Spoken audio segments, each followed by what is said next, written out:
اعوذ باللہ من الشیطان الرجیم بسم اللہ الرحمن الرحیم ربی یسر ولا تعسر وتمم بالخیر۔ آج میں ایمان اور حقیقت ایمان کے بارے میں بات کروں گا۔ سب سے پہلے ہم نے یہ دیکھنا ہے کہ دینی تصورات میں کجی اور تیرپن کیسے پیدا ہوا۔ 1924 میں خلافت عثمانیہ کے خاتمے کے بعد اور کولونیل پاورز کی مسلمان علاقوں پر قبضے کے بعد دینی تصورات میں کجی اور تیرپن پیدا ہونا شروع ہو گیا، اور خصوصاً ایمان کے تصور میں بھی کجی پیدا ہو گئی۔ غیر مسلم جو اسکالر تھے انہوں نے دینی علوم سیکھ کر تو اسلامی جو تصورات ہیں ان کی نئی نئی تشریحات کرنا شروع کر دی۔ اس کے بعد ایمان کیا ہے؟ ایمان کے معنی کسی بات کو ماننے کے ہیں، نہ کہ اندھے بہرے یقین کے۔ ایمان ہماری سب سے بڑی متاع ہے۔ سورۃ آل عمران میں اللہ تعالیٰ ارشاد فرماتا ہے، یا ایھا الذین آمنوا اتقوا اللہ حق تقاتہ ولا تموتن الا وانتم مسلمون۔ اے ایمان والو، اللہ سے ڈرو جیسا کہ اس سے ڈرنے کا حق ہے، اور مرنا تو مسلمان ہی مرنا۔ سب سے پہلے ایمان کے تصورات میں ہے کہ ایمان جو ہے ایک غیر شعوری ایمان ہوتا ہے، جس میں دل کی گواہی ہوتی ہے لیکن عقل کا عمل دخل نہیں ہوتا۔ اسے فیل فیکٹر بھی کہتے ہیں۔ اس کے حصول کے دو بنیادی ذرائع ہیں، ایک تو ہے صحبت صالحین اور دوسرا کثرت ذکر و اذکار۔ لیکن آج کل کے دور میں خصوصاً انڈسٹریل جو ریولوشن کے بعد جو آج کل کے جو مسلمان ہیں ان کے پاس اتنا وقت نہیں ہے کہ وہ جو ہے وہ صحبت صالحین اختیار کر سکیں یا کثرت ذکر و اذکار میں کو وقت دے سکیں۔ اس لیے ان میں جو ہے وہ دین میں کجی پیدا ہو رہی ہے۔ دوسرا ہے شعوری ایمان، جس میں دل اور عقل دونوں کی گواہی ہوتی ہے۔ سورۃ آل عمران آیت نمبر 190 میں اللہ تعالیٰ ارشاد فرماتے ہیں، ان فی خلق السماوات والارض واختلاف اللیل والنہار لآیات لأولی الالباب۔ بے شک آسمانوں اور زمین کی پیدائش اور رات اور دن کے بدل بدل کر آنے جانے میں عقل والوں کے لیے نشانیاں ہیں۔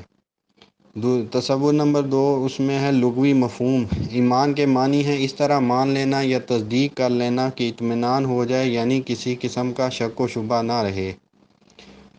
ایمان کے 6 حقائق ہیں: اللہ پر ایمان، آخرت پر ایمان، ملائکہ پر ایمان، تمام انبیاء پر ایمان، تمام کتب آسمانی پر ایمان، تقدیر پر ایمان۔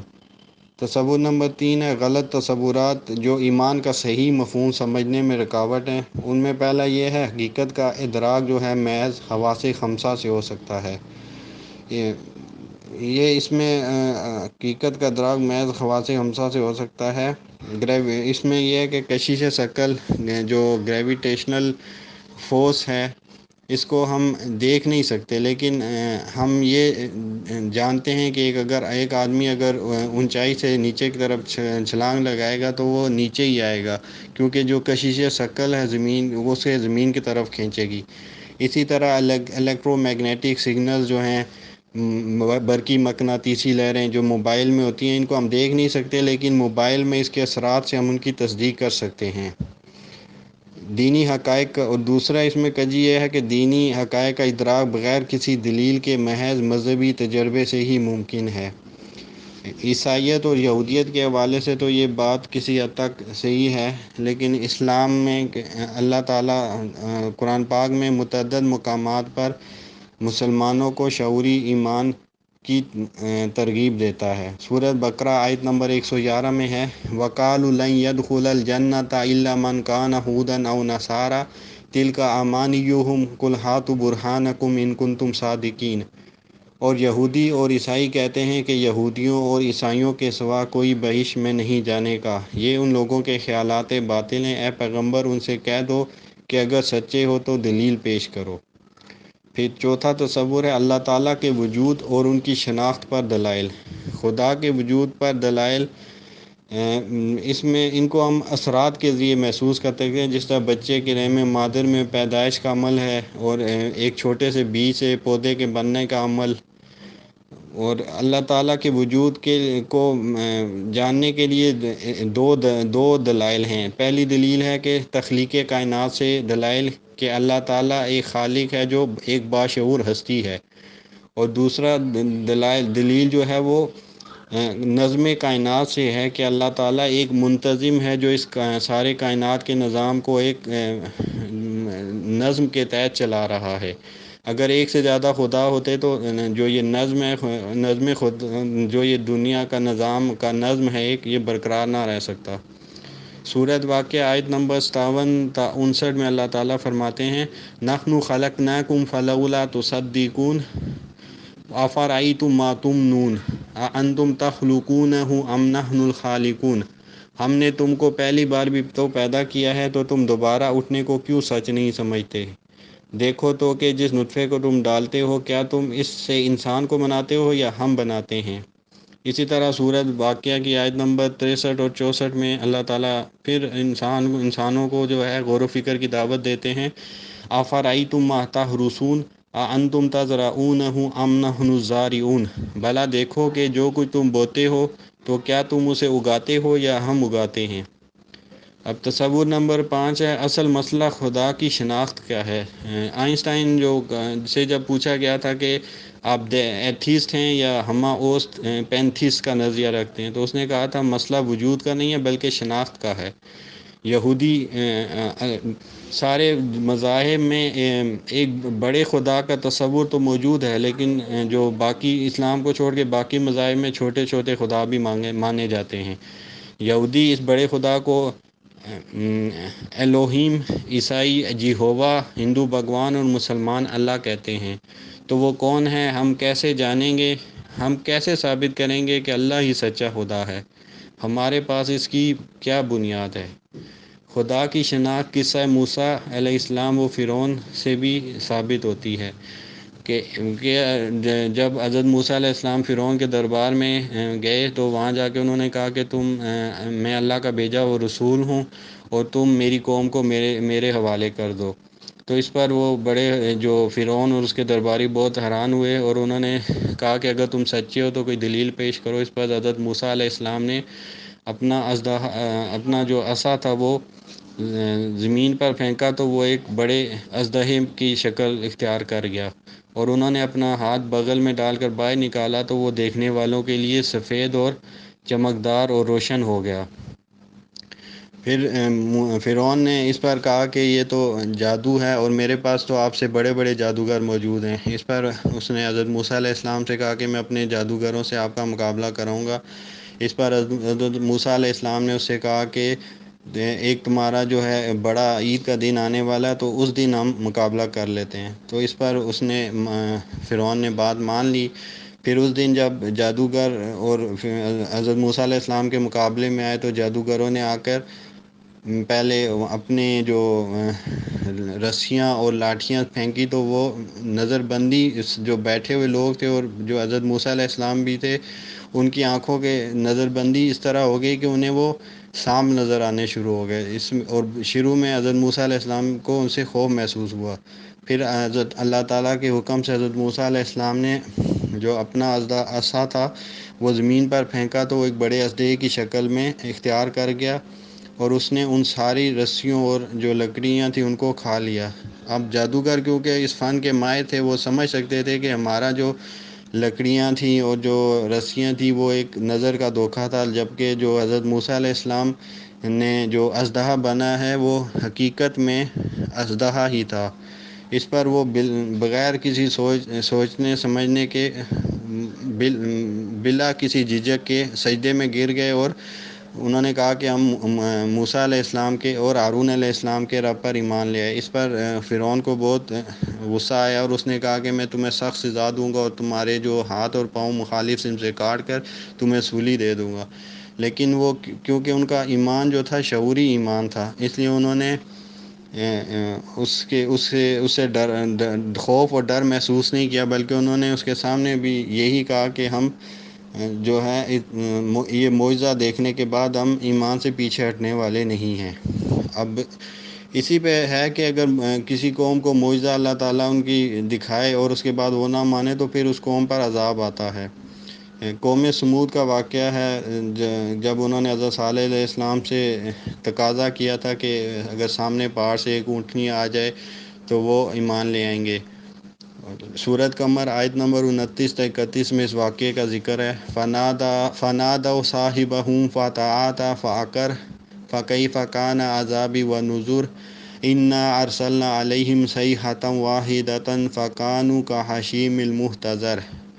تو ان لوگوں نے اپنے رفیق کو بلایا اور اس نے اونٹنی کو پکڑ لیا، پھر اسے مار ڈالا۔ سو دیکھ لو کہ میرا عذاب و ڈرانا کیسا ہوا۔ ہم نے ان پر عذاب کے لیے ایک زور کی آواز بھیجی تو وہ ایسے ہو گئے جیسے باڑ والے کی چورا چورا ہو جانے والی باڑ۔ اب دنیا میں کوئی زندہ معجزہ ہے؟ کیا آج ہمارے پاس، سوال یہ پیدا ہوتا ہے کہ کیا آج ہمارے پاس کوئی معجزہ موجود ہے؟ سورہ بقرہ آیت نمبر 23 میں اللہ تعالیٰ فرماتے ہیں وَإِن كُنتُمْ فِي رَيْبٍ مِّمَّا نَزَّلْنَا عَلَىٰ عَبْدِنَا فَأْتُوا بِسُورَةٍ مِّن مِّثْلِهِ وَادْعُوا شُهَدَاءَكُم مِّن دُونِ اللَّهِ إِن كُنتُمْ صَادِقِينَ۔ اگر تم اس کتاب میں جو ہم نے اپنے بندے پر نازل فرمائی ہے کچھ شک ہے تو اسی کے طرح کی ایک صورت تم بھی بنا لاؤ، اور اللہ کے سوا جو تمہارے مددگار ہیں ان کو بھی بلا لاؤ اگر تم سچے ہو۔ اب سبع معلقات جو خانہ کعبہ میں 7 جو کلام اسلام کی آمد سے پہلے لٹک رہے تھے، وہ عربی ادب میں قرآن کے بعد فصاحت و بلاغت میں سب سے اوپر ہیں، اور حضرت لبید بن ربیعہ رضی اللہ عنہ ان 7 شعراء میں سے ایک تھے۔ قبول اسلام کے بعد 7 سال تک زندہ رہے، لیکن ایک شعر کے سوا کوئی شعر نہیں کہا، بلکہ ایک دفعہ حضرت عمر رضی اللہ تعالیٰ عنہ نے ان سے فرمائش بھی کی تو انہوں نے فرمایا کہ جب سے سورہ آل عمران اور سورہ بقرہ اللہ تعالیٰ نے مجھے سکھائی ہے، مجھے شعر کہنے کی حاجت نہیں ہے۔ تصور نمبر 6 ہے اسلام میں معجزے کی تعریف۔ معجزہ وہ ہوتا ہے جس میں دعوت مقابلہ دی جائے۔ اسلام میں معجزے کی تعریف کے ضمن میں علامہ تفتازنی رحمہ اللہ عقیدے کے حوالے سے اپنی مشہور تصنیف شرح عقائد نسفی میں فرماتے ہیں معجزہ وہ امر ہے جو خلاف معمول اور عادت جاریہ کے خلاف مدعی نبوت کے ہاتھ پر بطور چیلنج ایسے وقت میں ظاہر ہو کہ جب وہ منکرین کو اس کی مثل لانے کا چیلنج دے اور وہ نہ لا سکے، یعنی اس سے عاجز آ جائیں۔ شرح عقائد نسفی میں یہ بیان ہوا۔ اسلام میں معجزے اور کرامت میں کیا فرق ہے؟ معجزہ مافوق الفطرت عمل ہوتا ہے لیکن اس میں تحدی اور چیلنج ہوتا ہے، اور کرامت مافوق الفطرت عمل تو ہوتا ہے لیکن بغیر تحدی اور چیلنج کے ہوتا ہے۔ اور ادراک معجزہ کے 2 طریقے ہیں۔ ایک تو جو ماہرین کے لیے ہے کہ وہ براہ راست عربی زبان سیکھ کر اس معجزے کو سمجھ سکتے ہیں، جبکہ عوام کے لیے معجزہ یہ ہے کہ وہ ماہرین کو دیکھ کر یہ فیصلہ کر سکتے ہیں کہ جب 1400 سال سے کوئی بھی اس کے مقابلے کا کلام نہیں لا سکا تو یہ واقعی ایک قرآن پاک ایک زندہ معجزہ ہے۔ دلیل معجزہ کی 2 صورتیں ہیں۔ ایک تو یہ ہے کہ قوم کی مرضی کے مطابق، سورۃ بنی اسرائیل آیت نمبر 59 وَمَا مَنَعَنَا أَن نُرْسِلَ بِالْآيَاتِ إِلَّا أَن كَذَّبَ بِهَا الْأَوَّلُونَ وَآتَيْنَا ثَمُودَ النَّاقَةَ مُبْصِرَةً فَظَلَمُوا بِهَا وَمَا نُرْسِلُ بِالْآيَاتِ إِلَّا تَخْوِيفًا، اور ہم نے نشانیاں بھیجنی اس لیے موقوف کر دیں کہ پہلے لوگوں نے اس کی تکذیب کی تھی، اور ہم نے سمود کو اونٹنی نبوت صالح کی کھلی نشانی دی تو انہوں نے اس پر ظلم کیا، اور ہم جو نشانیاں بھیجا کرتے ہیں تو ڈرانے کو۔ قرآن کے معجزہ ہونے پر غیر مسلم عربی دانوں کی شہادتیں۔ دا ویل نون عربسٹ جو Hamilton گب of the university of Oxford, وہ لکھتے ہیں کہ مکے والے 10 آیتیں ہی بنا لاتے قرآن کے مقابلے میں تو وہ اپنی اس بات میں پھر سچے ثابت ہو سکتے تھے کہ یہ قرآن انسانوں کا بنایا ہوا ہے، لیکن وہ ایسا نہیں کر سکے۔ اسی طرح جو ہیری گیرل ڈورمن اپنی کتاب ٹوورڈز انڈرسٹینڈنگ اسلام میں قرآن کا یہ کمال لکھتے ہیں کہ قرآن جو ہے وہ اپنے جو فصاحت و بلاغت کے اعتبار سے ناقابل مقابلہ ہے۔ مفتی محمد شفیع رحمہ اللہ تفسیر سورہ بقرہ معارف القرآن میں بیان فرمایا ہے تمام انبیاء اکرام کے معجزات ان کی حیات تک معجزات ہوتے، لیکن قرآن کا معجزہ بعد وفات النبی صلی اللہ علیہ وسلم بھی اسی طرح معجزے کی حیثیت میں موجود ہے۔ آج بھی ایک ادنا مسلمان ساری دنیا کے اہل علم و دانش کو للکار کر دعویٰ کر سکتا ہے کہ اس کی مثال نہ کوئی پہلے لا سکا نہ آج لا سکتا ہے، اور جس کو ہمت ہو پیش کر کے دکھائے۔ دلیل معجزہ پر جو اعتراضات کا جائزہ۔ معجزے اور جادو میں فرق کیسے کیا جائے گا؟ جادوگر کبھی جادو پیش کر کے دعوت مقابلہ نہیں دیتا۔ اور اگر دے بھی تو اسے برقرار نہیں رکھ سکتا، جبکہ معجزے کا چیلنج کبھی پورا نہیں ہو سکتا۔ سورہ طٰ آیت نمبر 69 میں اللہ تعالیٰ ارشاد فرماتے ہیں وَأَلْقِ مَا فِي يَمِينِكَ تَلْقَفْ مَا صَنَعُوا إِنَّمَا صَنَعُوا كَيْدُ سَاحِرٍ وَلَا يُفْلِحُ السَّاحِرُ حَيْثُ أَتَىٰ۔ اور جو چیز یعنی لاٹھی تمہارے دانے ہاتھ میں ہے اسے ڈال دو کہ جو کچھ انہوں نے بنایا ہے اس کو وہ نگل جائے گی، اور جو کچھ انہوں نے بنایا ہے یہ تو جادوگروں کے ہتھ کنڈے ہیں، اور جادوگر جہاں بھی جائے کامیاب نہیں ہوگا۔ ڈیوڈ ہوم کے معجزے پر اعتراض کے جتنے بھی معجزات کا ذکر مذہبی کتابوں میں ملتا ہے وہ تاریخی خبریں ہی ہیں، ہمارے سامنے کوئی معجزہ نہیں ہے کہ ہم اس کی تصدیق کر سکیں۔ اس کا جواب یہ ہے کہ یہ جو مسئلہ ہے یہ جو ہے صحیح تنقید ہے، لیکن یہ عیسائیوں اور یہودیوں کے حد تک ہے، لیکن ہیوم کے علم میں شاید نہیں تھا کہ مسلمانوں کے پاس قرآن زندہ معجزہ کے طور پر آج بھی موجود ہے۔ اس لیے سابق انبیاء کے معجزات کا تو شاید انکار ہو سکے، لیکن نبی پاک صلی اللہ علیہ وسلم کے پیش کردہ معجزہ قرآن پر یہ تنقید نہیں ہو سکتی۔ ساتواں تصور ہے دوسری بڑی دلیل جو آج موجود نہیں، وہ the night journey and ascension ہے، یعنی کہ واقعہ معراج۔ تو اس میں اللہ تعالیٰ نے سورہ نجم آیت نمبر 12 میں جو کفار مکہ ان سے فرمایا تھا اَفَتُمَارُونَهُ عَلَىٰ مَا يَرَىٰ، کیا جو کچھ وہ دیکھتے ہیں تم اس میں ان سے جھگڑتے ہو؟ اب نبی پاک علیہ السلام کو نبوت کے دعوے سے پہلے بھی کفار مکہ میں صادق اور امین کے لقب سے پکارے جاتے تھے، تو اس میں اللہ تعالیٰ یہ ان سے فرما رہا ہے کفار سے کہ اگر وہ نبوت سے پہلے بھی صادق اور امین تھے تو کیا وہ نبوت کے بعد اللہ تعالیٰ کی ذات پر جھوٹ بولیں گے؟ اسی طرح سے جب سیدنا صدیق اکبر رضی اللہ تعالیٰ عنہ نے کفار مکہ کے اعتراض پر یہ فرمایا تھا کہ ہم جو ہے نبی پاک کے اس بات پر ایمان رکھتے ہیں کہ ایک فرشتہ ان کے پاس روز آتا ہے اور ان پر اللہ کا کلام جو ہے وہ نازل ہوتا ہے، تو اس کو بھی ہم مانتے ہیں، اسی لیے اس پر ان کو صدیق کا لقب ملا تھا۔ اب تصور نمبر 8 جو ہے قرآن مجید کی حقانیت پر دیگر دلائل۔ اس میں جو ہے سورہ مومنون آیت نمبر 12 تا 14، اس میں جو ہے وہ رحم مادر میں جو ہے انسان کی تخلیق کا واقعہ بیان ہوا ہے وَلَقَدْ خَلَقْنَا الْإِنسَانَ مِنْ سُلَالَةٍ مِنْ طِينٍ ثُمَّ جَعَلْنَاهُ نُطْفَةً فِي قَرَارٍ مَكِينٍ ثُمَّ خَلَقْنَا النُّطْفَةَ عَلَقَةً فَخَلَقْنَا الْعَلَقَةَ مُضْغَةً فَخَلَقْنَا الْمُضْغَةَ عِظَامًا فَكَسَوْنَا الْعِظَامَ لَحْمًا ثُمَّ أَنشَأْنَاهُ خَلْقًا آخَرَ فَتَبَارَكَ اللَّهُ أَحْسَنُ الْخَالِقِينَ۔ اور ہم نے انسان کو مٹی کے خلاصے سے پیدا کیا ہے، پھر اس کو ایک مضبوط اور محفوظ جگہ میں نطفہ بنا کر رکھا، پھر ہم نے نطفے کا لوتھڑا بنایا، پھر لوتھڑے کی بوٹی بنائی، پھر بوٹی کی ہڈیاں بنائیں، پھر ہڈیوں پر گوشت پوست چڑھایا، پھر اس کو نئی صورت میں بنا دیا۔ سو بڑا برکت والا ہے اللہ جو سب سے اچھا بنانے والا ہے۔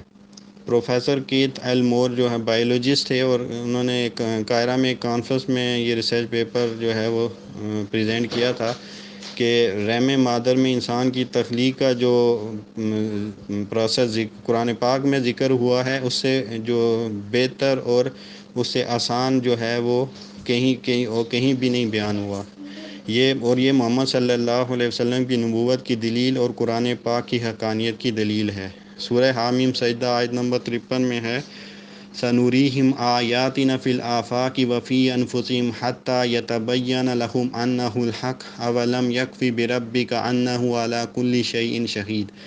ہم عنقریب ان کو اطراف عالم میں بھی اور خود ان کی ذات میں بھی اپنی نشانیاں دکھائیں گے، یہاں تک کہ ان پر ظاہر ہو جائے گا کہ قرآن حق ہے۔ کیا تم کو یہ کافی نہیں کہ تمہارا پروردگار ہر چیز سے خبردار ہے؟ اس آیت میں بھی اللہ تعالیٰ نے ساری انسانیت کو کائنات کے نظام پر غور کرنے کی دعوت دی ہے، یعنی کہ شعوری ایمان کی دعوت دی ہے۔ وما علینا الا البلاغ۔